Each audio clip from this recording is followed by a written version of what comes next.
अस्सलाम वालेकुम वरहमतुल्लाहि वबरकातुह। स्टूडेंट्स, क्या हाल है आपका? आप लोग सब खैरियत से होंगे? चलिए, बड़ी अच्छी खबर है, माशाल्लाह, बड़ी खुशी हुई। बहुत मुबारक हो आप लोगों को। चलें जी, क्लासों के एग्जाम नहीं हुए अल्हम्दुलिल्लाह ना, एक बोर्ड्स के एग्जाम हुए, मजे हो गए, मजे भाई, मजे मजे। आराम से सारे प्रमोट हो गए हैं, ये तो बड़ी अच्छी खबर है। चलिए, कोई मसला नहीं, ये भी एक अल्लाह की नेमत है। अल्लाह की नेमत है। बहुत सारे स्टूडेंट्स जो बेचारे परेशान बैठे थे, उनको उम्मीद नहीं थी कि भाई अल्लाह की तरफ से कोई मुआवजा होगा। कोई ऐसा मसला नहीं है, उन लोगों के लिए समझिए कि अल्लाह ने उन लोगों की मदद की है। कोई नहीं, उन लोगों को भी शुक्र अदा करना चाहिए। और अल्लाह ने जो उनको मौका दिया है, इस मौके से फायदा उठाएं। ऐसे मौके आपको बार बार नहीं मिलेंगे, ठीक है ना? ये ना हो जो स्टूडेंट्स यूनिवर्सिटी में जा रहे हैं तो वहां पे भी ऐसी दुआएं करें कि या अल्लाह ऐसे मौके मिले, आप प्लीज एहतियात कीजिएगा, अल्लाह ने आपको एक मौका दिया है तो इसको जाया ना कीजिएगा, ठीक है ना? आज से हम क्लास 9 की केमिस्ट्री शुरू करेंगे।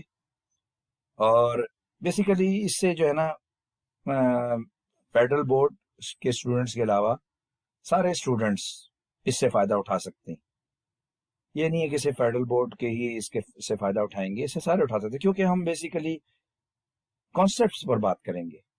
हम इस पर बात नहीं करेंगे कि भाई ये टॉपिक ये है, टॉपिक वो है। ठीक है, हम फॉलो करेंगे भाई फेडरल बोर्ड का, ये कौन सा टॉपिक है, 1.1 है, 1.2 है, 1.3 है।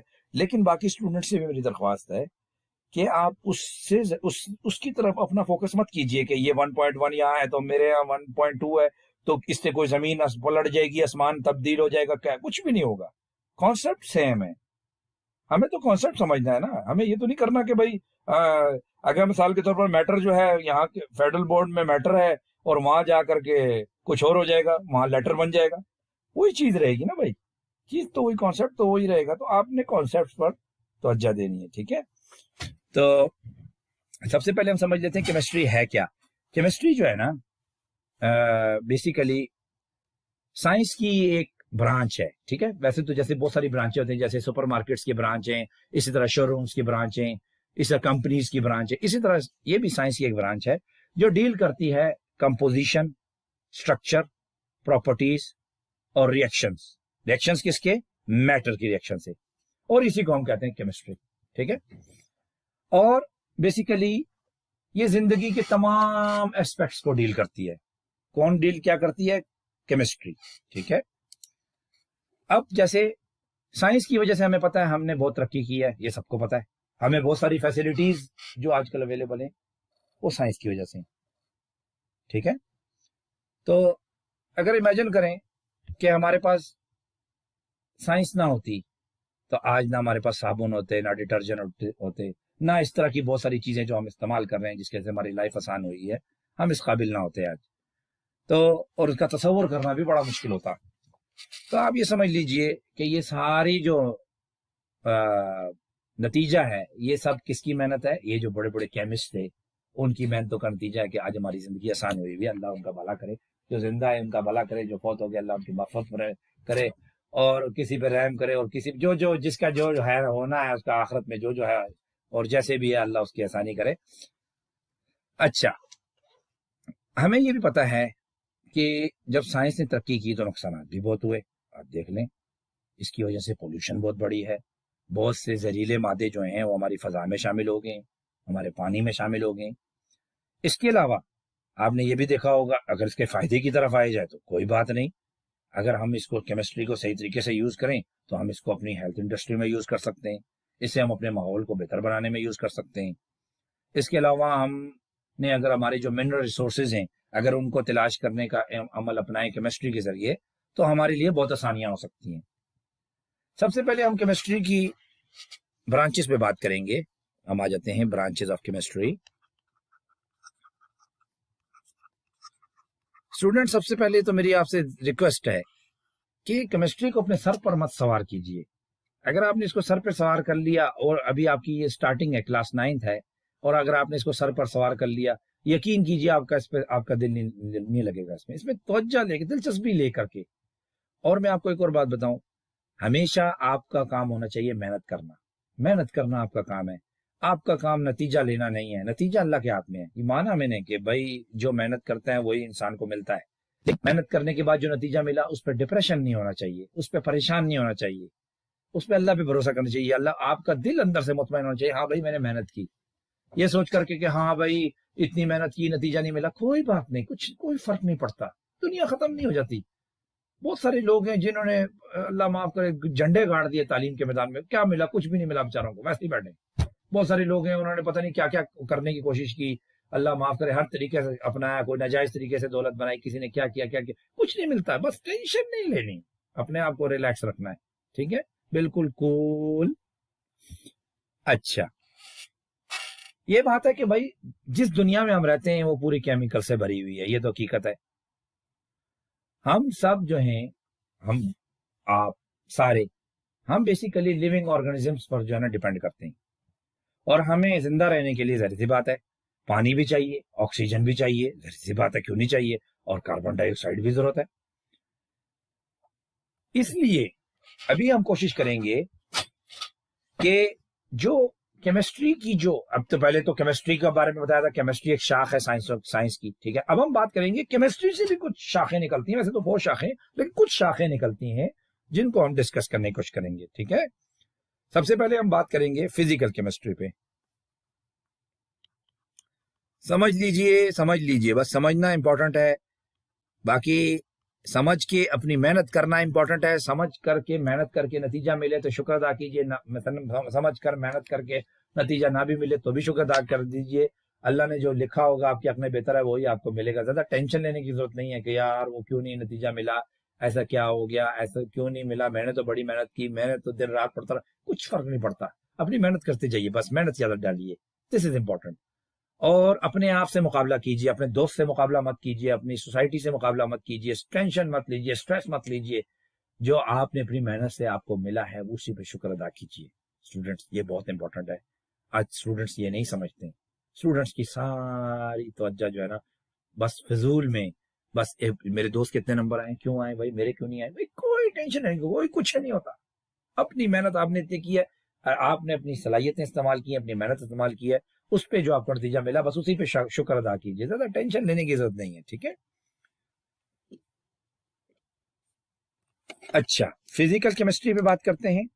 फिजिकल केमिस्ट्री जो है ये साइंस है, किस शाख है किसकी, केमिस्ट्री की, जो डील करती है रिलेशनशिप को, किसके रिलेशनशिप को, composition and physical properties of matter, matter की कंपोजिशन और फिजिकल प्रॉपर्टीज पे फोकस करती है। और इसके अलावा ये भी फोकस करती है कि उनमें कौन कौन सी तब्दीलियां आ रही हैं, ठीक है। जो तब्दीलियां रोनुमा होती हैं उनको हम क्या कहते हैं, फिजिकल केमिस्ट्री। अच्छा, अब आगे आते हैं इसमें और क्या है। अभी जो मैटर की प्रॉपर्टीज हैं, जैसे उसमें स्ट्रक्चर ऑफ एटम्स या formation of molecules, behaviour of gases, formation of molecule, behaviour of gases, ठीक है।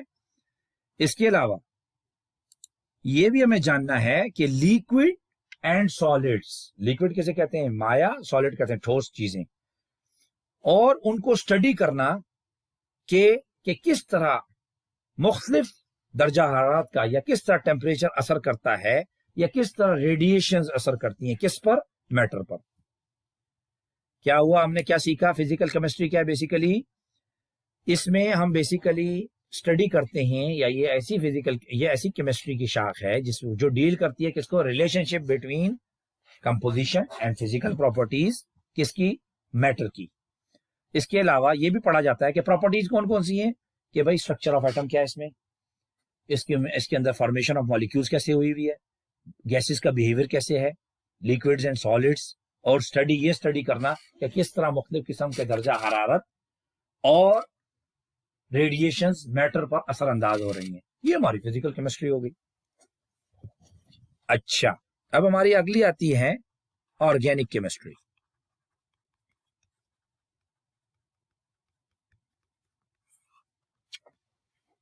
अच्छा, अब ऑर्गेनिक केमिस्ट्री क्या है, इसको भी जरा समझ लीजिए। ऑर्गेनिक केमिस्ट्री बेसिकली कुछ ऐसे कंपाउंड होते हैं जिनको हम कहते हैं कोवेलेंट कंपाउंड।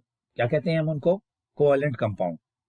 और ये किस इन दो एलिमेंट से मिलकर ये कोवेलेंट कंपाउंड बनते हैं। ध्यान दीजिए, सबसे पहली बात है कोवेलेंट कंपाउंड, और किन दो एलिमेंट्स की बुनियाद पर ये कोवेलेंट कंपाउंड बनते हैं? Carbon and hydrogen. और इनसे जो भी नया कंपाउंड निकलेगा उनको स्टडी करने का नाम है ऑर्गेनिक केमिस्ट्री। सिंपल, ठीक है। और याद रखिए, कार्बन और हाइड्रोजन का जो इम्तजाज है हम उसको हाइड्रोकार्बन भी कहते हैं, ठीक है। अब ये याद रखिए कि वैसे तो जो ऑर्गेनिक कंपाउंड्स जो हैं हमारे, ये कुदरती तौर पर भी पाए जाते हैं, नेचुरली भी पाए जाते हैं, हर तरफ पाए जाते हैं। इसके अलावा हम इनको लेबोरेटरी में भी तैयार कर सकते हैं। इसी तरह एक किस्म है केमिस्ट की, जिसे हम कहते हैं ऑर्गेनिक केमिस्ट। ये ऑर्गेनिक केमिस्ट्री बेसिकली नेचुरली और लेबोरेटरी में प्रिपेयर हुई ऑर्गेनिक कंपाउंड की आप समझ लें स्ट्रक्चर को स्टडी करना, उनकी प्रॉपर्टीज को डिफाइन करना, उसको हम कहते हैं ऑर्गेनिक केमिस्ट, ठीक है। और इसके अलावा ये जो शाख है ऑर्गेनिक केमिस्ट्री, बेसिकली ये पेट्रोलियम और फार्मास्यूटिकल इंडस्ट्रीज को भी कवर करती है। Basically simple. तो क्या हमने सीखा? ऑर्गेनिक केमिस्ट्री क्या है? ये बेसिकली स्टडी है किसकी? Covalent compounds. किसकी कोवेलेंट कंपाउंड? कार्बन और हाइड्रोजन की, जिन्हें हम कार्बन हाइड्रोकार्बन कहते हैं, और उनके डेरिवेटिव्स, ठीक है। स्टूडेंट, समझ में आया? कोई भी बात समझ ना आए तो नीचे कमेंट्स में आप पूछ सकते हैं, ठीक है। अब अगला आ जाइए टॉपिक इन ऑर्गेनिक केमिस्ट्री।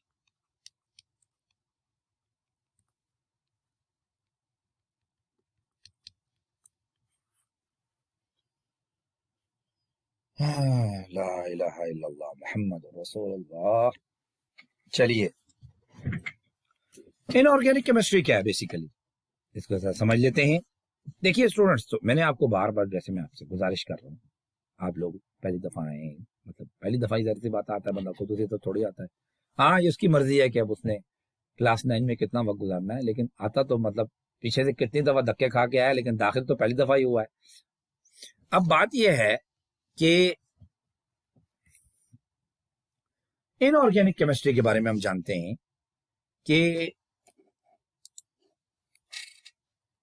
ये केमिस्ट्री की जो शाख है, या ये ब्रांच जो है केमिस्ट्री की, ये डील करती है उस तमाम एलिमेंट्स और उनके कंपाउंड्स को स्टडी करने से, तमाम एलिमेंट्स और उनके कंपाउंड्स को स्टडी करने से, मां सिवाय वो कंपाउंड जो मिलकर बने होते हैं कार्बन और हाइड्रोजन से, जिन्हें हम क्या कहते हैं? हाइड्रोकार्बन्स, ठीक है, और उनके डेरिवेटिव। तो हमने क्या सीखा? Inorganic, basically it is the opposite of organic chemistry, कि उन तमाम एलिमेंट्स और कंपाउंड्स को स्टडी करना अदर देन, मां सिवाय वो कंपाउंड जो कार्बन और हाइड्रोजन से बने, जिन्हें हम हाइड्रोकार्बन कहते हैं, और उनके डेरिवेटिव्स को।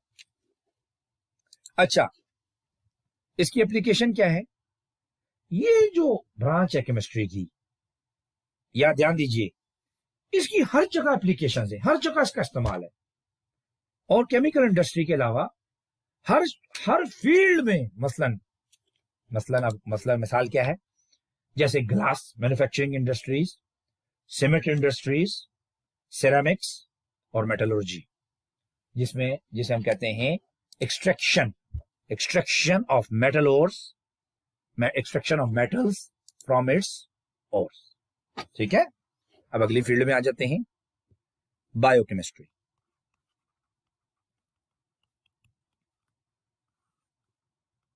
ठीक है, बायोकेमिस्ट्री क्या है जी? ये केमिस्ट्री की एक ऐसी ब्रांच है जिसमें हम स्टडी करते हैं, क्या स्टडी करते हैं भाई? स्ट्रक्चर, कंपोजिशन और केमिकल रिएक्शंस। किसकी केमिकल रिएक्शंस? सब्सटेंसेस के। कौन से सब्सटेंसेस? जो हमारे अजसाम में या जो जिंदा स्पीशीज में पाए जाते हैं। जिंदा स्पीशीज में हम इंसान भी जिंदा में आते हैं, जानवर, चरिंद, परिंद, मखलूकात तमाम जो सांस ले रही है वो जिंदा ऑर्गेनिज्म में आती है, जिंदा मखलूक में आती है। जिंदा मखलूक में जो केमिकल रिएक्शंस हो रहे हैं और उनमें जो स्ट्रक्चर है और जो कंपोजिशन है किसका, जिंदा अजसाम का, उसकी स्टडी का नाम है बायोकेमिस्ट्री। ये सारे प्रोसेस को डील करती है, किसमें, कहां पे जो वाकई हो रहे होते हैं, लिविंग ऑर्गेनिज्म में। इसके अलावा यह भी जाना जाता है इसमें कि जो हम लिविंग ऑर्गेनिज्म हैं उनके अंदर जो बायोमॉलिक्यूल्स हैं, जैसे कार्बोहाइड्रेट्स हो गए, प्रोटीन्स हो गई और फैट्स हो गए, उनकी सिंथेसिस कैसे हुई हुई है और उनका मेटाबॉलिज्म का प्रोसेस क्या है। जो बायोकेमिस्ट्री है एक टोटली डिफरेंट सब्जेक्ट है, और ये उस वक्त रोनमा हुआ जब साइंसदानों ने स्टडी करना शुरू किया कि जो जिंदा जो बॉडीज हैं या लिविंग बॉडीज हैं, उनकी बॉडीज में कैसे खुराक से एनर्जी को हासिल किया जाता है, और जब इंसान या कोई जिंदा बॉडीज या लिविंग ऑर्गेनिज्म बीमार होते हैं तो उनमें किस तरह जेनेटिक्स चेंजेस आती हैं। बायोकेमिस्ट्री की जो बेस्ट एग्जांपल्स हैं वो हैं मेडिकल फील्ड्स ले लें, फूड ले लें और एग्रीकल्चर फील्ड्स ले लें। ठीक है, बड़ा ही सिंपली हमने इसको समझ लिया। अब अगला हमारा आता है इंडस्ट्रियल केमिस्ट्री। देखिए ये थ्योरी तो सारी आपकी किताब में भी दी हुई है, अब मैं इस थ्योरी को दबा करके यहां लिख दूं और टाइम जाया कर दूं तो आपका सारा फोकस वो लिखने, मेरे दिल में क्या लिख रहा हूं उसी पे लगा रहेगा। सर की हैंडराइटिंग कैसी है, सर कैसे लिख रहे हैं, क्यों लिख रहे हैं, क्या वजह है। वो लिखने लिखाने में वक्त ज़ाया मत कीजिए। लिखने लिखाने के लिए आपके टीचर्स भी होंगे और भी लोग मौजूद हैं, वो उनके नोट्स ले लीजिए, आप बस कॉन्सेप्ट्स को समझ लीजिए। ठीक है, ये इंपॉर्टेंट है। अब हमारा अगला आता है इंडस्ट्रियल केमिस्ट्री। इंडस्ट्रियल केमिस्ट्री क्या है, ये केमिस्ट्री की वो ब्रांच है जिसमें क्या,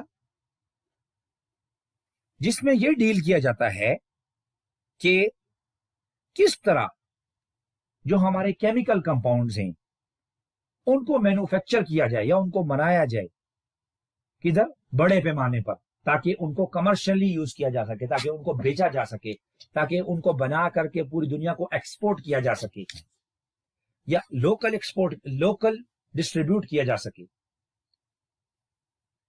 ये जो हमारी खासतौर पर इंडस्ट्रियल केमिस्ट्री की जो ब्रांच है, इसमें हम खासतौर पे कुछ केमिकल्स जैसे oxygen, chlorine, ammonia, caustic soda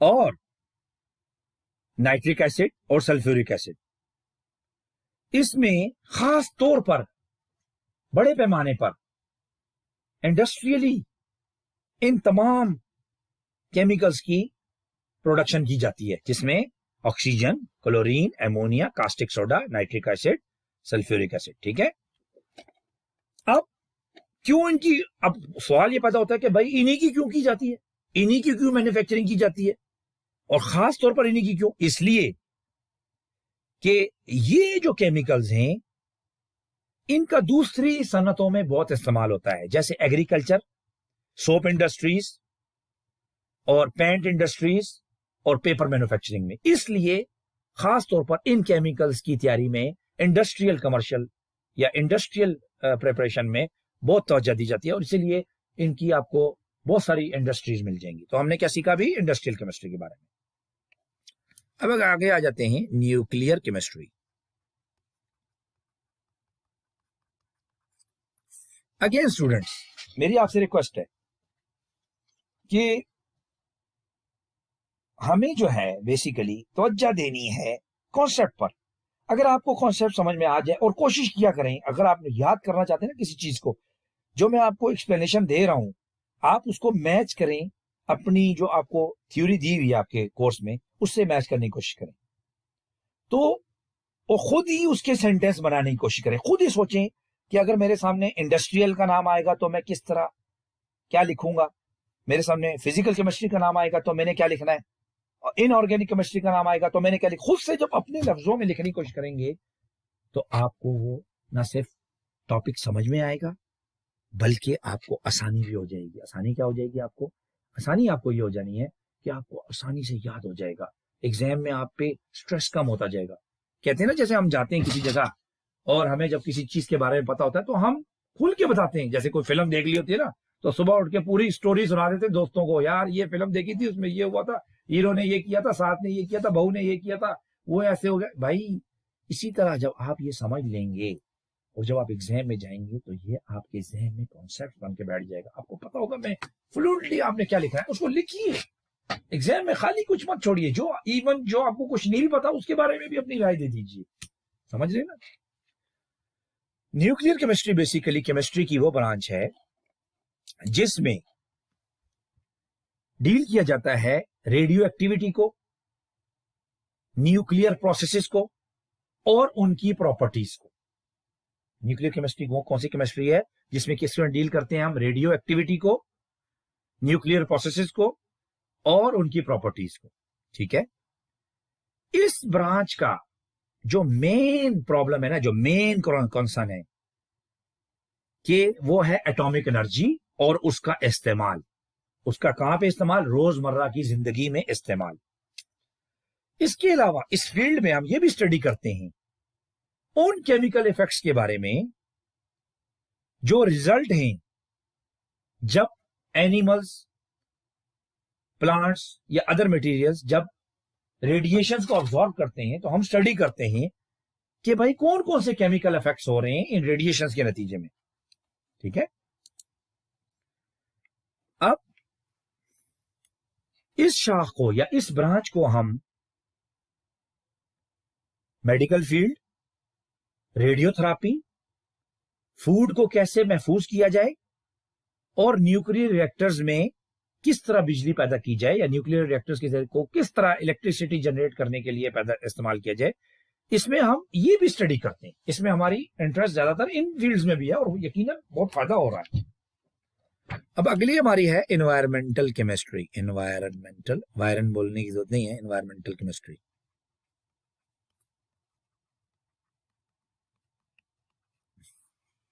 ठीक है।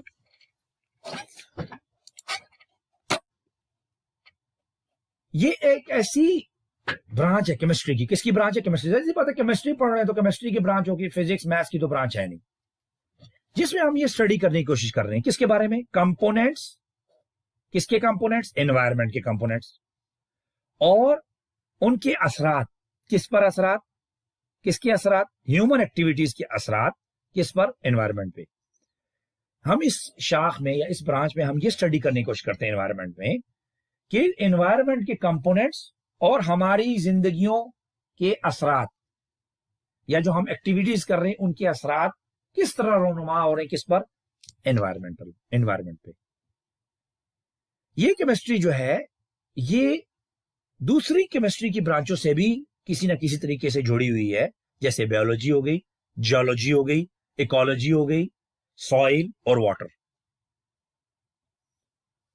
उन केमिकल रिएक्शंस के बारे में मालूमात रखना जो एनवायरनमेंट में हो रहे हैं ये बहुत जरूरी है।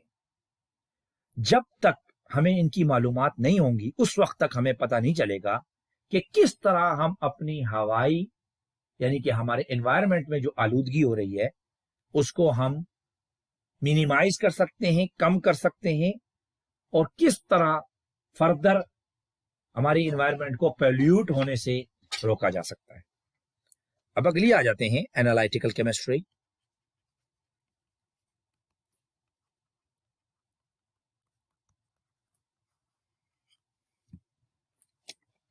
ये एक ऐसी ब्रांच है केमिस्ट्री की जो डील करती है, जरा ध्यान दीजिएगा,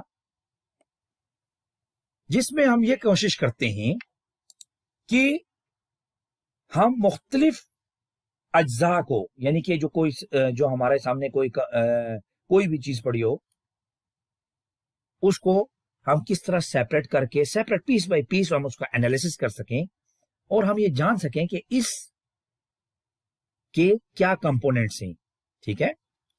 अब ये देखा जाए कि इनको अलग अलग कैसे किया जाता है, उनको अलग अलग कैसे करना है, उनको आइडेंटिफाई कैसे करना है। तो इसमें जो है सबसे पहले हम जब हम केमिया को, जब कोई भी केमिकल हमारे सामने एलिमेंट पड़ा है, कंपाउंड पड़ा है, जब हम उसको, उसके अज्जा को अलग करते हैं तो सबसे पहले हम उनकी क्वालिटी को देखते हैं। सबसे पहले हम उनको एनालाइज करते हैं, क्वालिटी कैसी है अज्जा की, उसके बाद उनकी क्वांटिटी क्या है। ठीक है, सबसे पहले क्वालिटी पे तवज्जो देते हैं, फिर उसके बाद क्वांटिटी पे देखते हैं। जो क्वालिटी एनालिसिस होता है वो हमें बताता है कि सब्सटेंस है क्या, इसकी शनाख्त क्या है, इसकी पहचान क्या है, ये कौन सा केमिकल स्पीशी है। जबकि जब हम उसका क्वांटिटेटिव एनालिसिस करते हैं तो हमें पता चलता है कि कितने अज्जा, मिसाल तौर पर एक कंपोनेंट है, उसके अज्जा हैं, इसमें कौन सा अज्जा है और उसके कितने और उसकी क्या मिकदार है इसमें, उस केमिकल स्पीशी में। ये जानने के लिए हम उसकी क्वांटिटेटिव एनालिसिस करते हैं। लिहाजा केमिस्ट्री की ये जो ब्रांच है, इसमें हम मुख्तलिफ टेक्निक्स और इंस्ट्रूमेंट्स का भी मुताला करते हैं। इस शाख को या इस ब्रांच को हम अपनी ग़िज़ा, पानी, माहौल यानी जिसे हम एनवायरमेंटल कहते हैं, और क्लिनिकल एनालिसिस या क्लिनिकल तजज़ियात का मुताला करने के लिए भी हम इस्तेमाल कर सकते हैं। ठीक है, तो ये हमारी हो गई एनालिटिकल केमिस्ट्री। अब तमाम बातों के बाद हम अगले टॉपिक पर या अगली वीडियो में हम डिस्कस करेंगे,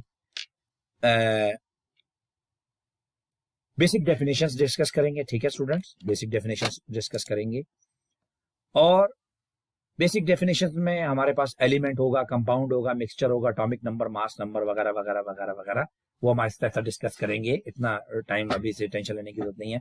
बहरहाल इस वीडियो पर आपने खास तवज्जो देनी है। तो उसके बाद हम लोग जो हैं अगले लेक्चर के लिए मुझे इजाजत दीजिए। अल्लाह हाफिज।